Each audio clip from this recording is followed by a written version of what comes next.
qizlarjonlar, yuzimizdagi har xil toshmalar, uguriylar, dog'lar, xiralashishlar bular faqat terimizdagi muammo emas, balki ichki organizmimizdan kelayotgan bir signal bo'lishi mumkin.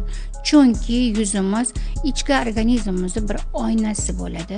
Masalan, jiyak zonamiz, ya'ni og'iz atrofiga toshigan husnbuzar, uguriy shunga o'xshagan toshmalar ko'proq jinsiy tarafda yallig'lanishi, shunga o'xshagan sabablardan kelib chiqadi. Biz mana yuzimizni ichki organizmimizning oynasi dedik. Nima uchun? Agar yuzimizda pigmentatsiya, dog'lar paydo bo'lgan bo'lsa, o't qopimizda muammo bor hamda jigardagi yallig'lanish, jigarda yog'lanishi hamda jigar faoliyatini buzilishidan kelib chiqishi mumkin.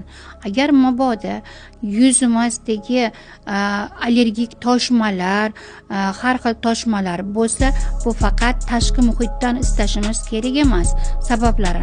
Sababi oshqozon ichagimizdagi muammolardan bo'lishi ham mumkin. Agar mabodo og'iz zonamizda, ya'ni jag atroflarida uguriylar, husnbuzar bunga o'xshagan toshmalar bo'lsa, ayol qizlarimizda shu gormonalniy muvozanatlar buzilishi hamda jinsiy a'zolarda yallig'lanish va shunga o'xshagan muammolar sabab bo'lishi mumkin.